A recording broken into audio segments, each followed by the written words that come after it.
வணக்கம். ஆகாஷவாணி திருச்சிராப்பள்ளி.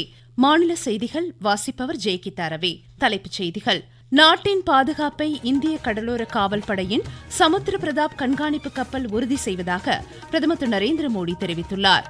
வான்வெளி திறனின் முக்கிய ஆதாரமாக நாட்டின் மின் மற்றும் எரிசக்தி ஆற்றல் திகழ்கிறது என்று விமானப்படை கூறியுள்ளது.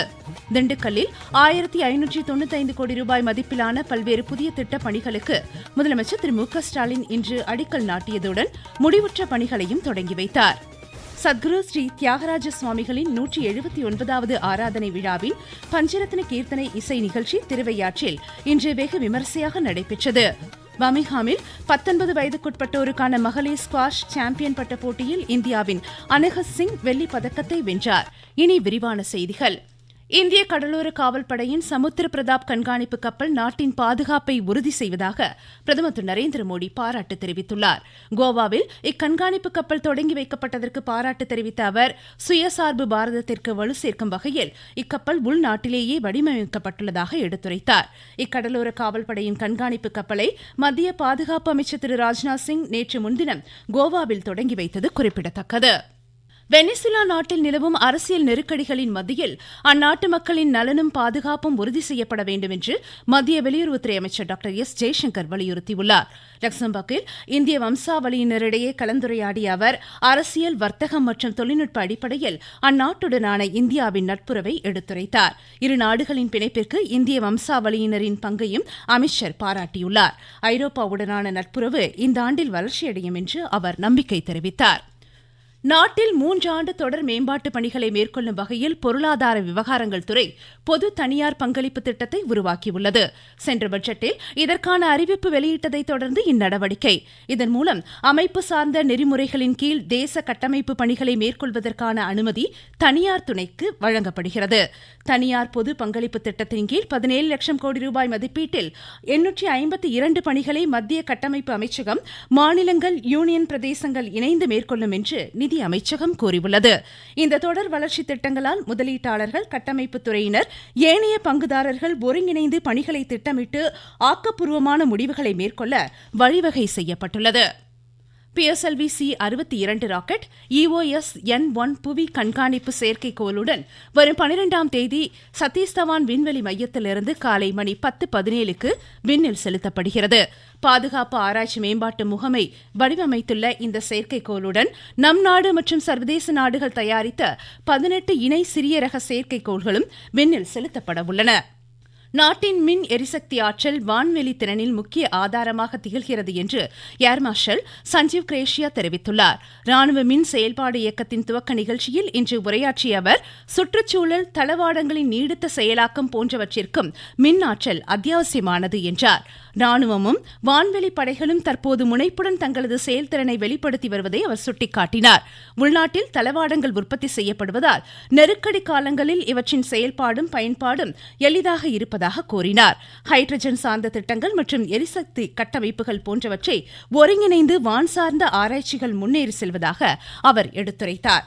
அரசு, ஆராய்ச்சித்துறை, தொழில்துறை, கல்வித்துறை ஆகியவை இணைந்து நாட்டின் ஆளுமையை கட்டமைக்க வேண்டும் என்று அறிவுறுத்தினார். நீங்கள் கேட்டுக்கொண்டிருப்பது ஆகாஷவாணியின் மாநில செய்தி அறிக்கை. ஊரக வளர்ச்சிக்கான புதிய அத்தியாயம். வளர்ச்சியடைந்த இந்தியாவிற்கான ஊரக வேலைவாய்ப்பு உறுதி மற்றும் வாழ்வாதார சட்டம். இந்த சட்டம் ஆண்டிற்கு 125 நாட்கள் வேலையை உறுதி செய்கிறது. வாரந்தோறும் ஊதியம் வழங்கப்படுவது கட்டாயமாக்கப்பட்டுள்ளது. பணி முடிந்த 15 நாட்களுக்குள் ஊதியம் வழங்குவதை உறுதி செய்வதற்கான சிறப்பம்சங்களும் இதில் இடம்பெற்றுள்ளன. கால தாமதமாக ஊதியம் வழங்கப்பட்டால் அதற்கான இழப்பீட்டு தொகைக்கும் இதில் வகை செய்யப்பட்டுள்ளது. வளர்ச்சி அடைந்த இந்தியாவிற்கான பயணத்தில் மோடி அரசு தொடரும் சீர்திருத்த நடவடிக்கைகள்.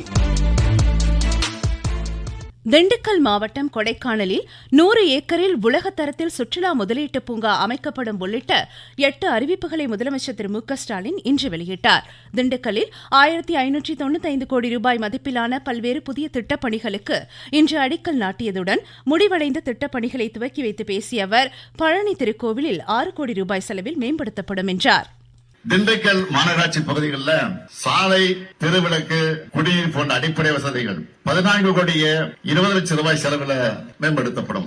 அதிக அளவில் முருங்கை பயிரிடப்படுற மார்க்கம்பட்டியில் முருங்கை ஏற்றுமதிக்கான பதப்படுத்தும் தொழிற்சாலை 7 கோடி ரூபாய் செலவில் அமைக்கப்படும். கொடைக்கானல் மலைப்பகுதிக்கு வர்ற சுற்றுலா பயணிகளுக்கு 100 ஏக்கர் பரப்பளவுள்ள அனைத்து உட்கட்டமைப்பு வசதிகளுடன் கூடிய உலகத்தரம் வாய்ந்த சுற்றுலா முதலீட்டு பூங்கா அமைக்கப்படும். இந்நிகழ்வில் 30,000க்கும் மேற்பட்ட பயனாளிகளுக்கு அரசின் நலத்திட்ட உதவிகளை முதலமைச்சர் வழங்கினார். திருவையாற்றில் சத்குரு ஸ்ரீ தியாகராஜ சுவாமிகளின் 179வது ஆராதனை விழாவின் முக்கிய நிகழ்ச்சியான பஞ்சரத்ன கீர்த்தனைகள் இசைத்தல் இன்று வெகு விமர்சையாகவும் பக்தி சிரத்தையுடனும் நடைபெற்றது. கர்நாடக இசை மும்மூர்த்திகளில் ஒருவரான சத்குரு ஸ்ரீ தியாகராயர் முக்தியடைந்த புஷ்யபகுல பஞ்சமி தினமான இன்று காவிரி கரையில் அவரது நினைவிடத்தில் பிரபல இசைக்கலைஞர்கள் ஒன்று கூடி நாட்டை, கவுளை, ஆரபி, வராலி, ஸ்ரீ ஆகிய 5 ராகங்களை உள்ளடக்கிய பஞ்சரத்ன கீர்த்தனைகளுடன் இசை அஞ்சலி செலுத்தினர்.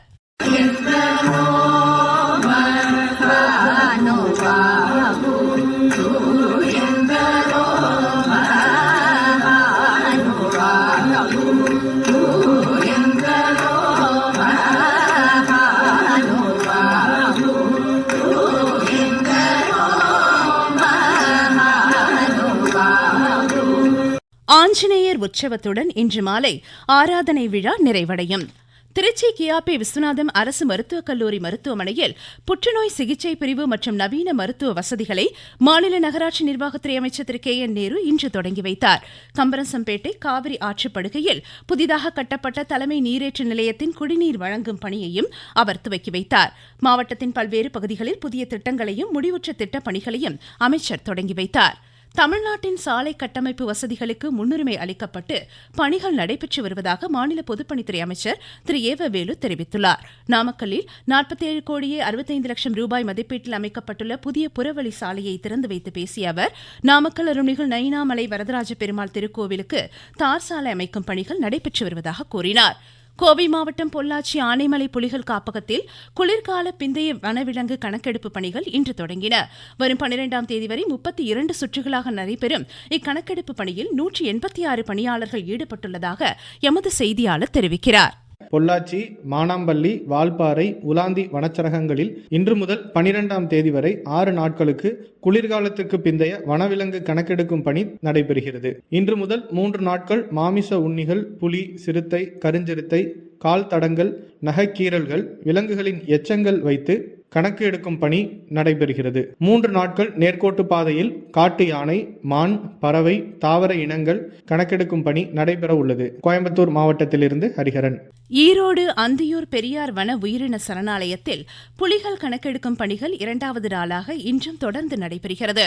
தருமபுரி மாவட்டத்தில் சட்டமன்ற உறுதிமொழி குழுவினர் இன்று பல்வேறு இடங்களில் ஆய்வு மேற்கொண்டனர். அரியலூர் மாவட்ட ஆட்சியரக வளாகத்தில் நடமாடும் பாஸ்போர்ட் முகாம் நாளை முதல் வரும் 10ஆம் தேதி வரை நடைபெறவுள்ளதாக ஆட்சித்தலைவர் திரு ரத்னசாமி தெரிவித்துள்ளார். விருதுநகர் மாவட்ட வட்டார போக்குவரத்து அலுவலகத்தில் தலைக்கவசம் அணிவதன் அவசியம் குறித்த இருசக்கர வாகன விழிப்புணர்வு பேரணியை ஆட்சித்தலைவர் டாக்டர் சுகபுத்ரா இன்று துவக்கி வைத்தார். உளுந்தூர்பேட்டை ஆட்டு சந்தையில் பொங்கல் பண்டிகையை முன்னிட்டு இன்று காலை 2 கோடி ரூபாய்க்கு ஆடுகள் விற்பனை நடைபெற்றதாக தெரிவிக்கப்பட்டுள்ளது.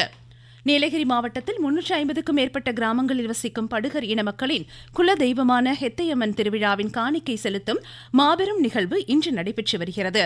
மத்திய தகவல் ஒலிபரப்புத்துறை இணையமைச்சர் டாக்டர் எல் முருகன் பேரகனி ஹெத்தையம்மனுக்கு இன்று காணிக்கை செலுத்துகிறார். இந்நிகழ்வையொட்டி நீலகிரி மாவட்டம் விழாக்கோலம் பூண்டுள்ளதாக எமது செய்தியாளர் தெரிவிக்கிறார்.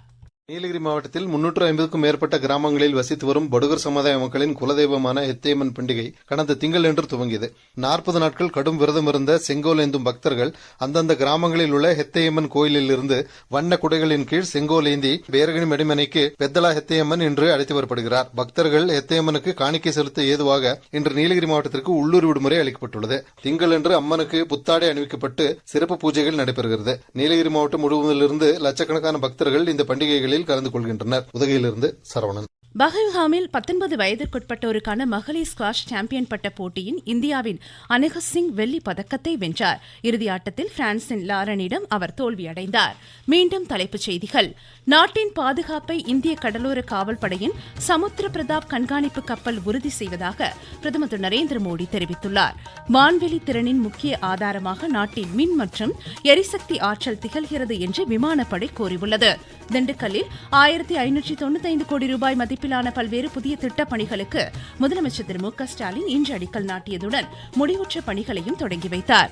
சத்குரு ஸ்ரீ தியாகராஜ சுவாமிகளின் 179வது ஆராதனை விழாவில் பஞ்சரத்ன கீர்த்தனை இசை நிகழ்ச்சி திருவையாற்றில் இன்று வெகு விமரிசையாக நடைபெற்றது.